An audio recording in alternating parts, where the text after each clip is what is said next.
नमस्कार, मी प्रसाद माळवणकर, समर्थ क्लासेस. आज आपण संस्कृत मधील अजून एक पुढची टर्म पाहणार आहोत. आपण आतापर्यंत त्वम ऐवजी भवान, स्म निष्कासयत हे टॉपिक पाहिलेले आहे. त्याच्या पुढचाच महत्त्वाचा टॉपिक आपण आज पाहणार आहोत, तो म्हणजे वाच्य परिवर्तन.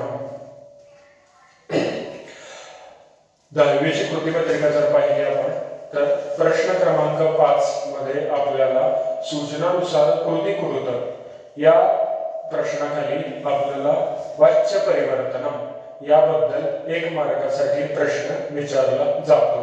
एकदम सोपा असलेला आणि सहजासहजी मार्क मिळवून देणारा हा टॉपिक आहे. आपण एक वाक्य घेऊन प्रॅक्टिकल पाहू.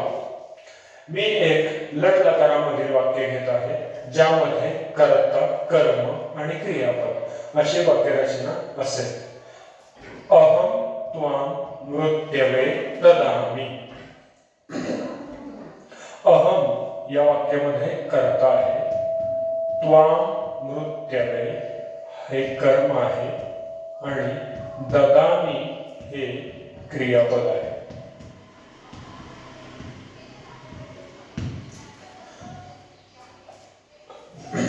कर्ता जर आपण पाहिला तर कर्ता अहम हा प्रथम पुरुषी उत्तम पुरुषी एकवचनी कर्ता आहे.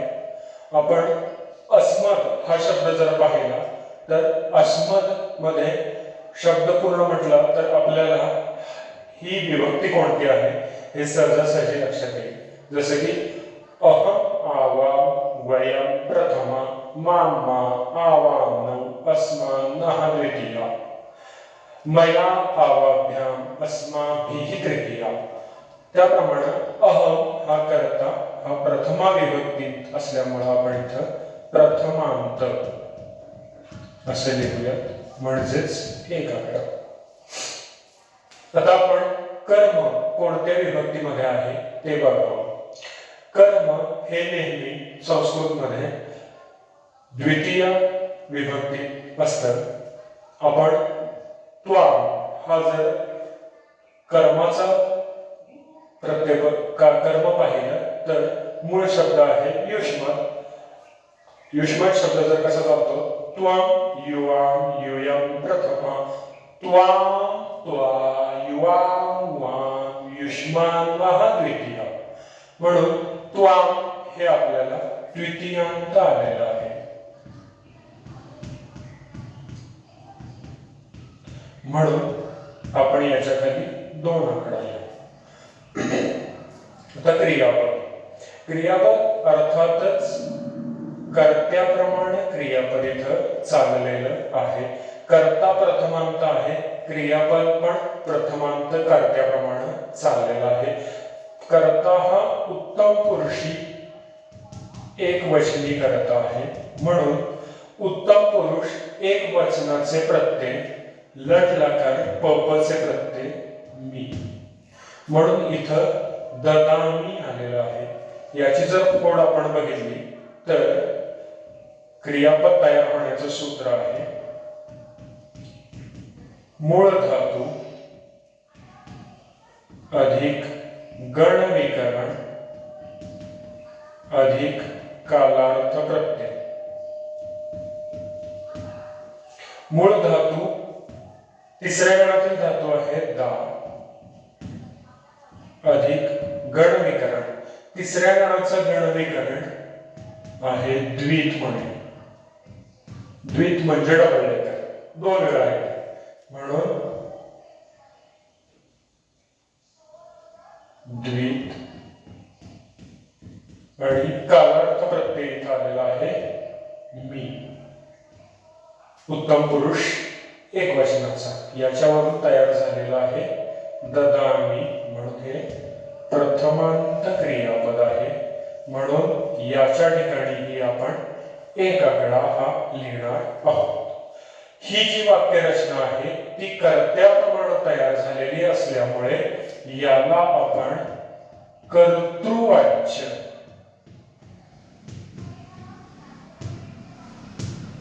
असं म्हणतो. या वाक्यरचनेला आपण काय म्हणणार आहोत, कर्तृवाच्य, ज्यामध्ये कर्ता प्रथमांत, कर्म द्वितीयांत आणि क्रियापद कर्त्यानुसार आपल्याला करायचं आहे. आता वाच्य परिवर्तनामध्ये आपण पाहणार आहोत कर्तृवाच्य आपल्याला कर्मवाच्य मध्ये ट्रान्सफर करायचं आहे. कर्मवाच्य नावातच सगळं काही आहे, कर्माप्रमाणे क्रियापद चाललं पाहिजे. यामध्ये आपण आता बस नंबर पाहणार आहोत. कर्तृवाच्य याच्यासाठी आपण 121 1 2 1 अशी बस निवडलेली आहे. तर कर्मवाच्य याच्यासाठी आपण 321 311 ही बस नंबर पाहणार आहोत. किती? 311. याप्रमाणे आपल्याला हे क्रियापद हे वाक्य बदलायचं आहे. पहा कसं बदलायचं. आपण 311 लिहून घेऊ आणि अर्थातच क्रियापद कर्माप्रमाणे चालणार आहे म्हणून मी इथं एरो करून घेतला. कर्ता तृतीयांत. कर्ता आहे वरच्या वाक्यातील अहम. तो कर्ता आपल्याला तृतीयांत करायचा आहे. वचन बदलायची परमिशन नाही, फक्त विभक्ती बदलायची परमिशन आहे. अहम आवाम वयम प्रथमा माम मा आवाम नौ अस्मान्नः द्वितीया मया आवाभ्याम अस्माभिः तृतीया. मया हा आपण तृतीयतील एकवचनी कर्ता इथं लिहून घेऊया. आता कर्म. कर्म द्वितीयांत आहे ते आपल्याला प्रथमांत कर्म करायचं आहे. बघा, त्वम हा मध्यम पुरुषी कर्ता आपल्याला प्रथमांत करायचा आहे. बघा, युष्मत सर्वनाम त्वम युवाम युयम प्रथमा त्वम त्वा युवाम वाम युष्मान वह द्वितीया. त्वामच्या ऐवजी त्वम. मृत्यवे जसाच्या तसा शब्द.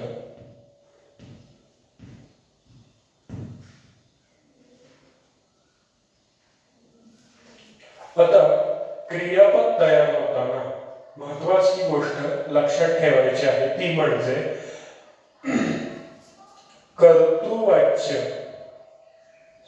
कर्मवाच्य क्रियापद तयार करताना कर्मवाच्य क्रियापदाचं सूत्र आहे मूळ धातू अधिक य अधिक आपचे प्रत्यय. जरी दिलेला धातू हा पचा असेल तरी सुद्धा त्याला कर्तृवाच्य करताना आपचे प्रत्यय लावणं गरजेचे आहे. म्हणून मूळ धातू दा. मूळ धातू आहे दा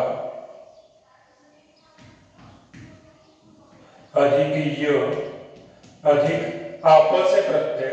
अर्थातच कशाप्रमाणे येतील? कर्माप्रमाणे म्हणजेच त्वम प्रमाणे.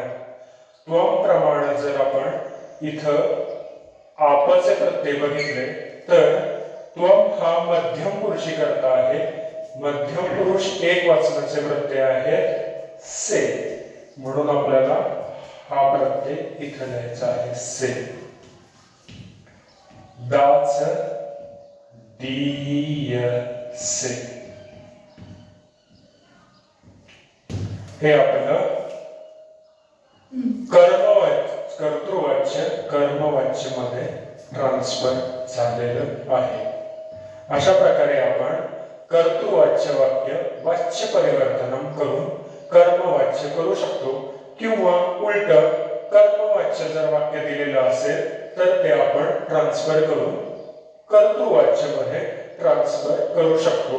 फक्त महत्वाची बस नंबर लक्षात ठेवायचा. कर्तृवाच्य म्हणजे 121 नंबरची बस आणि कर्मवाच्य म्हणजे 311 नंबरची बस. धन्यवाद.